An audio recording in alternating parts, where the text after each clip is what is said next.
Halo rekan dua bibir, selamat datang kembali dan berjumpa lagi bersama saya, Raju.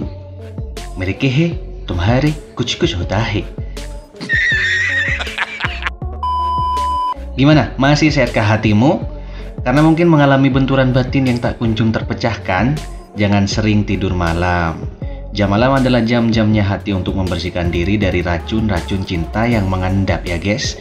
Semoga juga yang lagi sakit bisa segera diangkat orangnya, penyakitnya. Dan kali ini kita akan menceritakan film yang bertema macan dan seorang pria Indiahe yang berjudul Life of Pi. Kehidupannya si orang bernama Pi.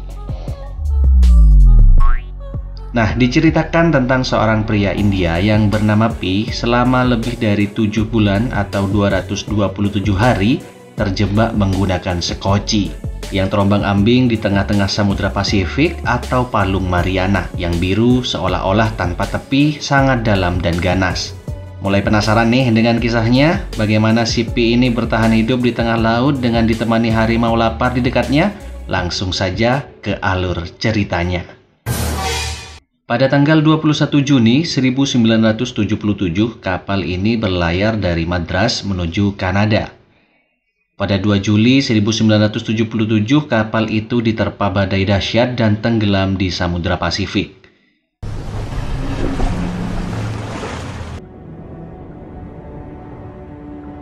Hanya ada satu sekoci yang berhasil diturunkan dan selamat membawa penumpangnya yang terdiri dari seorang bernama Pi, seekor zebra yang kakinya patah, seekor orang hutan, seekor hyena yang ganas, dan seekor harimau loreng seberat 225 kg. Pi mencoba mengatur hyena yang berperilaku liar, dan Pi menginginkan semua hewan yang di atas sekoci agar tenang dan tidak panik.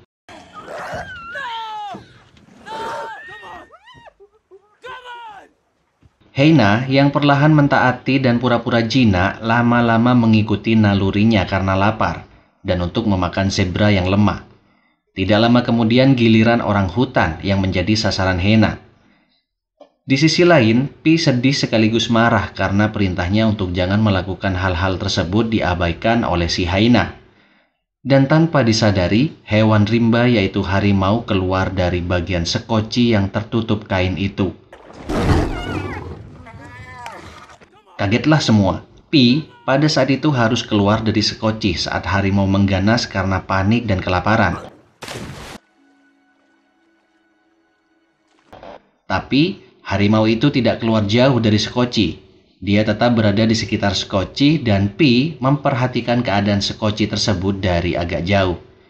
Sesekali Pi melihat kondisi harimau apakah sudah tenang, tetapi selalu mendapatkan wajah ganas harimau yang siap memakan Pi. Pi pun kembali menjauh dari sekoci tetapi tidak lupa sesekali memberikan kebutuhan minum untuk harimau. In the zoo, we fed our tiger. Si harimau tidak bisa menahan rasa laparnya dan dengan lugunya harimau ini nekat menyelami lautan di sekitar sekoci untuk menangkap ikan yang dilihatnya. Maklumlah, binatang dengan segala naluri membunuhnya dikala ia lapar emang kan gak ngotak ya. Sayangnya ia tidak berhasil dan malah terjebak di laut tersebut. Di sisi lain, Pi yang melihat sekoci yang sudah kosong berhasil kembali mengambil kendali yang sebelumnya dipegang harimau. Tetapi bukannya meninggalkan harimau tersebut, Pi yang sempat melihat tatapan pasrah si harimau memutuskan untuk membantu harimau kembali ke sekoci. Pi mencoba mencari cara menaikkan harimau tersebut dengan memegang pinggiran sekoci dan pada akhirnya Pi berhasil membuat tangga kayu yang mampu menaikkan harimau tersebut. Pi pun kembali menjauh dari sekoci dan memilih menaiki perahu buatannya yang terletak tidak jauh dari sekoci yang ada harimau itu. Pada suatu malam ketika Pi melihat ke arah laut yang sangat jernih, bahkan memantulkan cahaya-cahaya yang sangat indah, tiba-tiba... Ya, muncul dari dasar laut paus purbakala yang membuka mulutnya memakan ikan-ikan kecil yang membuat Pi dan persediaan makanannya terjatuh ke laut. Dan dikala bahan makanan menipis saat kejadian itu, Tidak terduga terjadi kawanan ikan terbang yang dikejar oleh tuna berlari melewati sekoci. Harimau yang berada di sekoci mencoba mendapatkan makanan ikan terbang itu. Dari kesempatan itu pun, Pi juga memberanikan diri berada di atas perahu untuk mendapatkan ikan terbang tersebut. Sebuah keberuntungan terjadi, salah satu tuna yang mengejar ikan terbang meloncat dan terjatuh dalam sekoci. Dalam seketika, ikan itu pun menjadi sorotan mata harimau dan si Pi. Harimau itu berusaha mendapatkan si tuna di tengah tumpukan ikan terbang yang berserakan di dasar sekoci. Akan tetapi, Pi tidak membiarkan harimau mengambilnya dan Pi menggertak harimau dengan kayu. Pada akhirnya, ia patuh akan maksud gertakan itu dan Pi pun mengambil tuna dan mengirisnya menjadi potongan kecil untuk dimakan olehnya dan juga si harimau. Dengan modal irisan kecil daging ikan tuna, Pi mencoba menjinakkan harimau agar berdamai dengannya. Caranya ialah dengan memberikan satu potongan daging dan mujurnya bak pelatih sirkus setiap perintahnya dituruti oleh sang harimau. Pi berhasil menjinakkan agar menuruti perintahnya, dia pun mulai mengarahkan harimau agar masuk ke dalam ruang gelap yang berada dalam sekoci. Dalam kesunyian malam, harimau menatap kosong kegelapan malam. Sesekali ia memandang bayangannya dirinya yang terpantul dari air. Pandangan ini seakan merenungkan apa yang telah ia alami selama ini sebelum terjebak dalam sekoci kecil. Di sisi lain, Pi memperhatikan tingkah harimau mencoba bercengkrama dengan harimau agar ia tidak merasa kosong dan hampa. Saat itu, badai terlihat mulai mendekati sekoci dan perahu buatan Pi. Pi pun mempersiapkan diri mengambil ancang-ancang untuk menghadapinya. Petir menyambar laut di sekitar sekoci dan beruntung mereka di atas sekoci sehingga terhindar dari bahaya sengatan listrik. Bersamaan dengan badai, cahaya terkadang mengintip dari balik kumpulan awan hitam. Pi merasa ini adalah sebuah keindahan yang ingin dia bagi kepada harimau. Namun sayangnya harimau terlalu takut dengan badai yang terjadi. Melihat hal tersebut, Pi mencoba menutup kembali perahu dengan kain agar harimau merasa aman. Harimau dan Pi mulai merasa lemas di atas sekoci karena dingin dan mulai kena mental dengan keadaan cuaca ekstrim di tengah laut. Di bawah lindungan terpal sedikit demi sedikit badai pun mulai berlalu.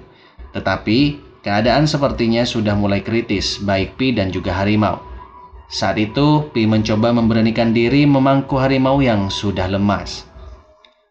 Pi yang baru saja sadarkan diri setelah badai menerjang mendapati perahu tanpa sang harimau. Waktu itu, Pi dan harimau terdampar di sebuah pulau yang hanya berpenghunikan hewan sejenis tupai, yang juga bervegetasi lebat.